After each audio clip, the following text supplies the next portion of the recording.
ईमानदारी का फल कार्टून वीडियो।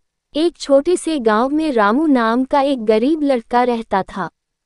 उसके पिता एक किसान थे और माँ घरेलू महिला। रामू अपने माता पिता की इकलौती संतान था। वह बहुत ही मेहनती और ईमानदार था। उसके माता पिता ने उसे हमेशा अच्छाई और सच्चाई का पाठ पढ़ाया था।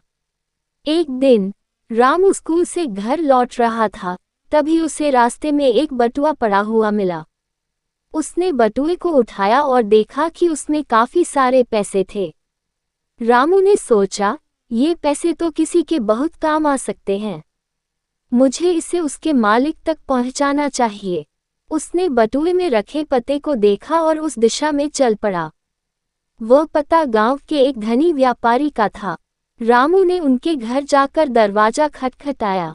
व्यापारी ने दरवाजा खोला और रामू को देखकर आश्चर्यचकित हुआ। रामू ने विनम्रता से बटुआ उन्हें वापस कर दिया। व्यापारी ने बटुआ खोलकर देखा और पाया कि सभी पैसे सुरक्षित थे। वह रामू की ईमानदारी से बहुत प्रभावित हुए। व्यापारी ने रामू से पूछा, तुम्हें पता था कि इस बटुए में इतने सारे पैसे हैं, फिर भी तुमने इसे वापस कर दिया। तुमने ऐसा क्यों किया? रामू ने जवाब दिया, सर, मेरे माता पिता ने मुझे सिखाया है कि ईमानदारी सबसे बड़ी दौलत है। ये पैसा मेरा नहीं है, इसलिए मैं इसे आप तक वापस लाया। व्यापारी रामू की बात सुनकर बहुत प्रसन्न हुए और उसे इनाम के रूप में कुछ पैसे दिए। उन्होंने रामू के माता पिता से भी मुलाकात की और उनकी परवरिश की प्रशंसा की। रामू ने उन पैसों से अपनी पढ़ाई पूरी की और बड़ा होकर एक सफल व्यक्ति बना। उसने समाज में ईमानदारी और अच्छाई का महत्व समझाया और सभी को प्रेरित किया। इस कहानी से हमें ये सीखने को मिलता है कि ईमानदारी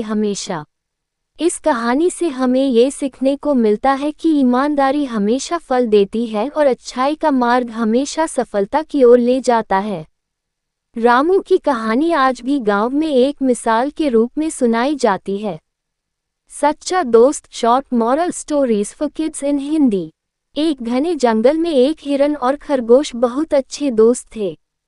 हिरन का नाम था चंचल और खरगोश का नाम था बुद्ध। चंचल अपनी तेजी और सुंदरता के लिए जाना जाता था, जबकि बुद्ध अपनी चतुराई के लिए। वे दोनों रोज जंगल में खेलते और एक दूसरे का साथ बहुत एंजॉय करते। एक दिन जब वे खेल रहे थे, एक शिकारी ने चंचल को देखा और उसे पकड़ने की सोची। शिकारी ने चुपके से चंचल के पास जाल बिछाया और उसे पकड़ लिया। चंचल जाल में फंस गया और बहुत डर गया। उसने बुद्ध को मदद के लिए पुकारा। बुद्ध ने देखा कि चंचल मुसीबत में है और उसने तुरंत एक योजना बनाई। वह शिकारी के पास गया और उसे दूसरी दिशा में भटकाने लगा। बुद्धू ने शिकारी को दूर एक और हिरन के होने का झूठा विश्वास दिलाया। शिकारी बुद्ध के झांसे में आ गया और उस दिशा में चला गया। इस बीच बुद्ध ने चंचल को जाल से मुक्त कर दिया। जब शिकारी वापस आया तो उसने देखा कि चंचल जाल से गायब था। वह बहुत गुस्से में था, लेकिन उसे कुछ समझ नहीं आया। उधर चंचल और बुद्ध जंगल की गहराई में भाग गए और सुरक्षित थे। इस घटना के बाद चंचल और बुद्ध की दोस्ती और भी मजबूत हो गई। चंचल ने बुद्ध की चतुराई और साहस की बहुत प्रशंसा की।